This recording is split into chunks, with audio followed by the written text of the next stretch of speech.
sou paranaense, mas viemos para o Mato Grosso em 83, estamos aqui desde 83, fomos morar na cidade chamada Cláudia, no interior do Mato Grosso, 600 quilômetros da capital, e foi lá que a gente se criou. Na verdade, somos considerados um mato-grossense, né? E aí eu parei de estudar muito cedo, né? Porque eu tinha que ajudar meu pai. Meu pai era madeireiro, a gente ficava acampado no mato. Às vezes ia na segunda-feira acampar, voltava só na sexta-feira, então não tinha como conciliar estudo, porque a gente ficava acampado no mato.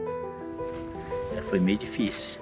Na época era tudo mais difícil que hoje, né, cara? Não tinha asfalto, né? Tudo estrada de chão. Meu serviço era trabalhar em mato. E aí, em 1992, eu comecei a trabalhar como torneiro mecânico. Está aqui o torno, o primeiro torno que eu trabalhei. Trabalhei aqui durante 4 a 5 anos. Foi nesse lugarzinho aqui que a gente teve a primeira profissão. Era difícil, tadinho. Ele era molecote, ele sofria tanto. Chegava em casa, a gente só via o zoinho dele, por a graxa, né? Mas ele era um mecânico bom, soldador bom. Aquele torneiro, ele era bem, nossa. Mas eu via que naquilo não era o que eu queria para a minha vida. Eu sabia que algum dia eu ia encontrar alguma coisa que pudesse mudar a minha vida. Eu gostava muito de esporte, eu comecei a correr de motocross. Eu ia nas pistas, via os pilotos treinando e eu comecei a gostar daquilo. Até que eu resolvi comprar uma moto, né, com meus recursos mesmo. Comprar uma moto, trabalhei, comprei, vendi um carro que eu tinha para comprar essa moto, para mim começar a competir.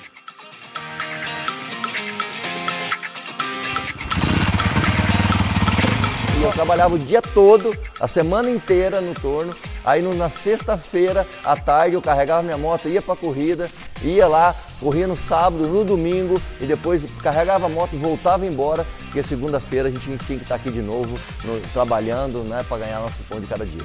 Meus amigos não acreditavam, ninguém mais próximo de mim acreditava que eu poderia dar certo, mas mesmo assim eu persisti. E com o tempo eu comecei a realmente pular, comecei a competir e no meu primeiro ano eu fui piloto revelação no Campeonato Mato Grossense de Motocross. Eu lembro quando um amigo meu começou a me ligar e falou para mim, ó, você queria um negócio para você ganhar dinheiro? Eu encontrei esse negócio para você. Porque eu tinha que sair da cidade de Cláudia, né, que era a minha cidade, para ir para Sinop, conhecer, que é uma cidade vizinha, mas era 80 quilômetros de chão na época, para poder conhecer essa oportunidade. E era um dia inteiro de evento. Quando eu cheguei lá, deparei com aquelas monte de carros adesivados, aquele monte de gente, aquele tumulto de pessoas, e eu falei assim, volto embora ou já estou aqui e entro? Eu já tinha andado 80 quilômetros, falei, vou assistir. E eu entrei sim naquele negócio, e eu não entrei pensando em morar onde eu estou morando hoje, dirigindo os carros que eu tenho hoje. Eu entrei pensando em ganhar 3 mil por mês. Na minha época era o dobro do que eu ganhava. Eu sou de Barra do Garças, né? Nascida e criada em Barra do Garças. E eu fazia cursinho pré-vestibular e à tarde eu trabalhava na casa de carne. E um dia, eu lembro que era uma segunda-feira, passou uma pessoa pedindo uma informação. E do nada ele me fez um convite para me conhecer uma oportunidade de negócio que era para ganhar dinheiro. E foi no dia que eu cheguei lá na reunião, estava lá Claudemir Rodrigues mostrando o plano, mostrando um cheque de 3 mil. E aí a gente começou a namorar e comecei a desenvolver o negócio junto com ele, comecei a acompanhar, comecei a ver como que era o negócio. Aí veio a grande descoberta, o cheque de 3 mil já tinha 3 anos, mas a gente acreditava no negócio. E aí o Claudemir falou, Lô, a gente precisa ir para um grande centro, uma capital, onde tem pessoas empreendedoras, onde rola mais dinheiro, onde pessoas buscam algo novo. E aí veio a grande ideia de mudar para Cuiabá. Nós chegamos em Cuiabá sem conhecer ninguém, a convite de um amigo nosso, dormi no fundo do escritório dele, nem o colchão nós trouxemos, vivemos emprestado dele, ficava ali durante a noite, dormia, levantava cedo para trabalhar, andava de bis, eu saía mostrar o plano para as pessoas na rua. Um dia nós chegamos, depois, 8 horas da noite, o dia inteiro trabalhando na rua, e chegamos para dormir, para descansar, né? Apesar de estar no fundo do escritório, chegamos lá, esse colchão não estava lá, porque esse amigo meu tinha levado o colchão embora. A gente acordou cedo e falou, a gente precisa procurar um canto para a gente ficar, ou senão a gente volta para trás e assume que a gente não deu certo. E aí eu falei, voltar para trás? Não, a gente veio até aqui, vamos continuar. Alugamos um apartamentinho muito pequenininho, com cheque emprestado do pai dela. E apesar de estar morando naquele apartamento pequenininho, a gente continuou acreditando que daria certo.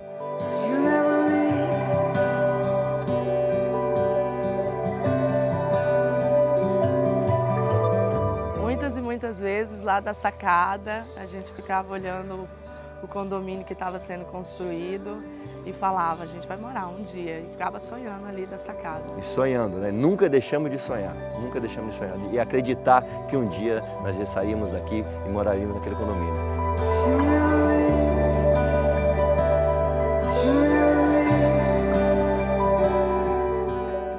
Mas depois de tudo isso, foi quando surgiu a proposta da Rinodê na nossa vida.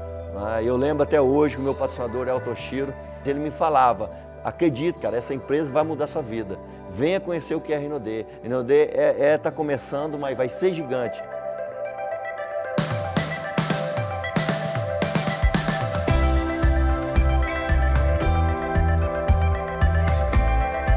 Foi quando ele me pegou e falou, venha para São Paulo. E eu fui para São Paulo, conheci a empresa, foi naquele momento que eu conheci a Rinodê, que eu conheci a família Rodrigues, que eu apertei a mão do Sandro, nosso presidente, foi quando realmente eu entendi que aquela empresa seria diferente. Eu vi no olho do nosso presidente o que ele tinha para poder levar para as pessoas. E já não era mais dinheiro, e sim a missão de mudar a vida das pessoas. E era uma casa velhinha, caía nos pedaços. Eu dou graças a Deus, ele que me deu essa casinha. Se não fosse ele, né? Eu não tinha uma casinha bonita até hoje. Ele sempre foi sonhador. Desde de pequeno, ele sempre falava que um dia, até na questão da casa, ele sempre falava para minha mãe que um dia ele ia conseguir dar uma casa para ela. E ele, né, prometeu e cumpriu, com a graça de Deus. Moravam os dois juntos, né? Na época de quem tinha que pagar as contas, quase era eu trabalhando com torno, né? Eu falei, Carl, você não tá no lugar certo, não. Ele olhou pra mim e falou assim, Daniel, eu vou ficar rico ainda com esse negócio ainda. E ele sempre falando, né, que ele ia dar um jeito, ia mudar de vida para ajudar nós, né?